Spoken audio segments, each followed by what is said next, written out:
MJAD to Door Dumont. Welcome to Simply MJAD. I'm here sitting on the step in the shores of my parents where I practically grew up. However, that's not why we're here today. I'm simply here to introduce Miss Marlene Brown, an amazing being, humanitarian at work. And the reason why I'm having this little conversation prior to seeing the conversation is that we were waiting for about a year to get permission to actually film her based on her contribution. However, that didn't happen. We never got back. We never got our work back. So life continues, and then please stay tuned to watch this amazing conversation with Mrs. Marlene Brown. She's an amazing, wonderful soul, and I hope you enjoy it as much as we do. Okay? Come on, let's go. Hello, I'm MJAD to Door Dumont. Welcome to Simply MJAD. We're here with Miss Marlene Brown. You know, we can label her an educator, mother, and other labels that you're going to hear from her, to have a conversation with her regarding her work in the community, that she contributes to children where parents benefit. And you know how they say that when you assist one person in the world, you assist the entire world. We're here with Miss Marlene Brown to have a conversation. Ms. Brown, welcome to Simply MJAD. How are you? I'm well, thank you. How about you? I'm great. It's been a while, yeah. And you know, I'm happy to be here. Thank you for having us in your lovely home. My pleasure. Yeah. So we're going to get asked. The first thing is, how did you get involved with? We know the school is Village Academy where you are. How did you get involved with volunteering? We know that you're retired. You've raised your children. One of them is a lovely Miss Susan. And the others, Joe. Miss Joe, but I've never met this. And I have a son. Yes. And I got involved when I came to Florida. I knew I needed to work with children because that's what I wanted to do. And when I came here, I found myself working at the library in Boynton Beach. Nobody in Delray at the school for interested in volunteers, which was very interesting. At any rate, I became part of the Ed Board in Delray. And on the Ed Board, we were all selected or chose to represent the Ed Board, to be a liaison between the Ed Board and a school. And when Village Academy started, I chose to be there. I remember, they've grown since then. I remember often they were like... We were just elementary. Elementary, third grade. Right. And now we have from birth to high school, the little babies waddle around. Wow. They're really funny. Wow. But I'm no longer on the Ed Board. I retired from that after serving a couple of terms. And but I never left Village Academy because I love working with the children, and I think they benefit from what I bring. Based on what I've seen. Yeah, when I bring something so different because it's a predominantly black school, yes. Some Haitian population, yes.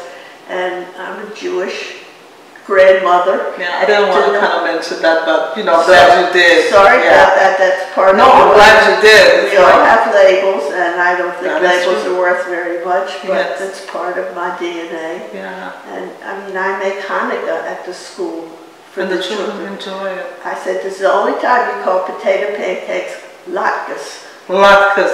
And they know it from them as well. I've seen them surround you, you know. Yeah, it's a love fest. Yeah. It's a love fest. And I get to talk to the children. And the parents too, actually. Yeah. The parents I don't have much interrelationships with the parents. But mostly the children. With the children. And I'm privy to some of the problems that the children are having, that nobody has time to talk to them in school. The teachers are too busy. There's not too much support staff anymore. So I get into some heartbreaking stories sometimes. I've heard your name in the Creole language, talking and smiling, and in the sense like, oh, thank you, Jesus, Miss Brown. So I've heard that a lot. You know, they're speaking about you. That's lovely to hear. Yeah. And you know, what do you do besides volunteering? What are your hobbies? And you're busy. I want to just tell you, you're busy.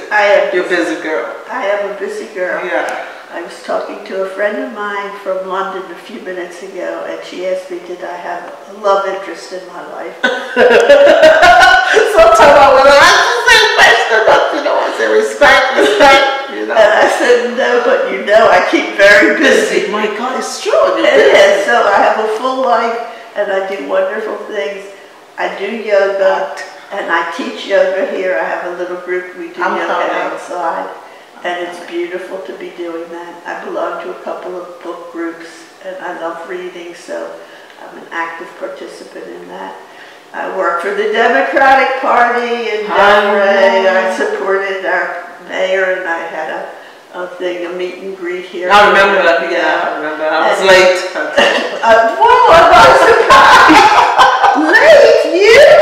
Oh, for heaven's sake. I'm so sorry. It happened. Life, you know what I said? Life happened. So life happen. Yeah. Tell us about a trip that you took. You remember that time you took a trip this summer? I took a trip. I went on a yoga retreat to Guatemala.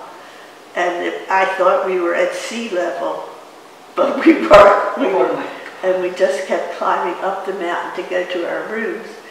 And I went there. There were no railings on the stone steps that were wet from the rain and steep and high, and I was admonished not to go by myself.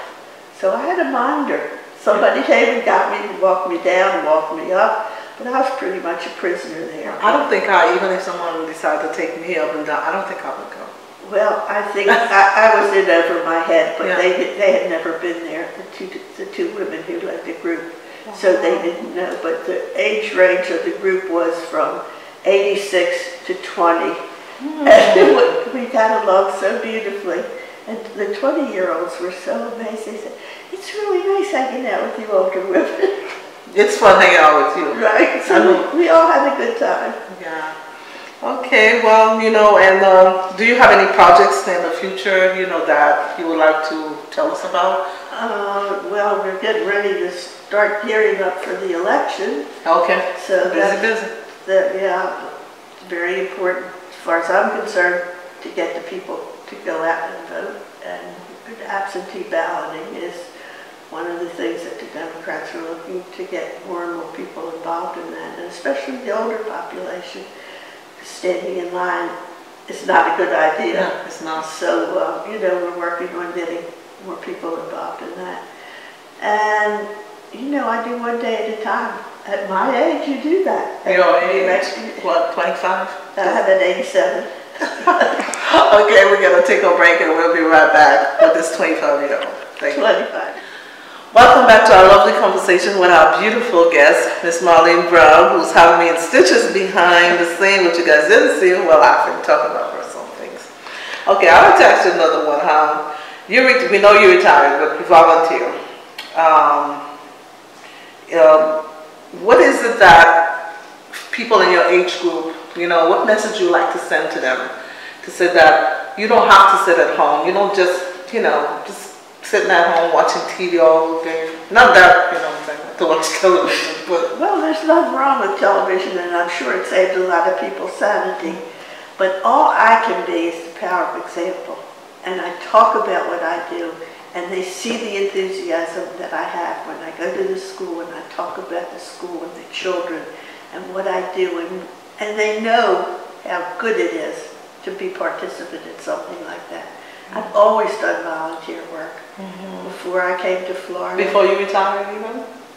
Wow. You don't even know what I retired from. Well, tell us about it. Well, I used to manufacture tennis dresses. I was a partner with a woman manufacturer. Your daughter is a tennis player. Right. When she was... My daughter.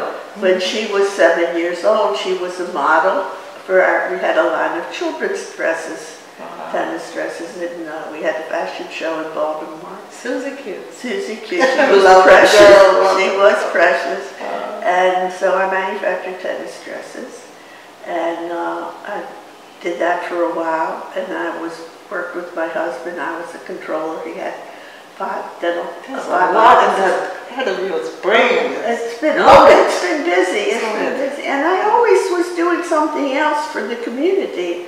Brandeis Women's Auxiliary has always supported the library at Brandeis University.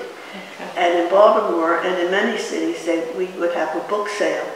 We would collect books during the year, and then once a year we would have it for 2 weeks.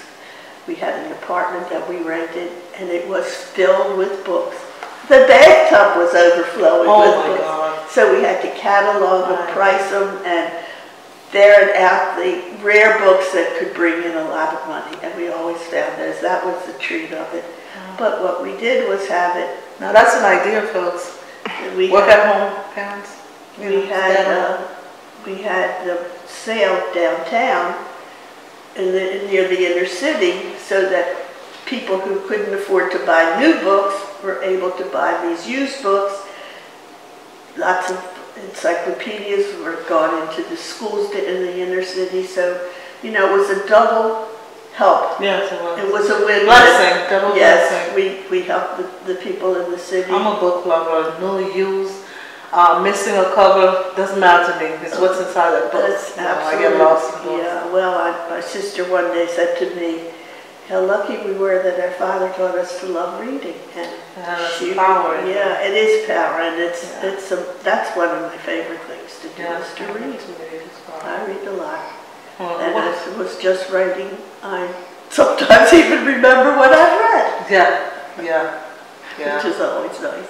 Yeah, which is nice. And you pass on that information, to the kids. And who knows where that information goes. Perhaps they share with other people, and it's a gift that keeps on giving. Well, there's no question. And God bless Miss Reed. She's a teacher with whom I've been working for years, and she gives me a lot. In that classroom. Yeah, she gives me. She was excited when I told her I wanted to have a conversation with you. She said, yes.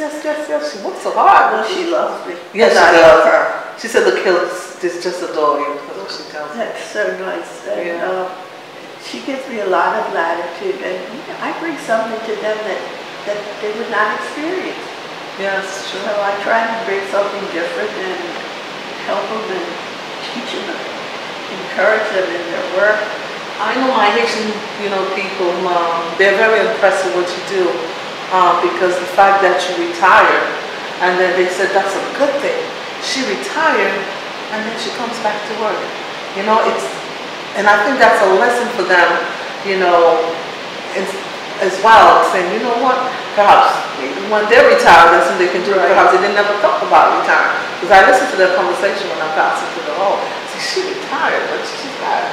It's like, how do you do that? Well, I'm really blessed, and I know it because I'm still physically able to do a lot of things.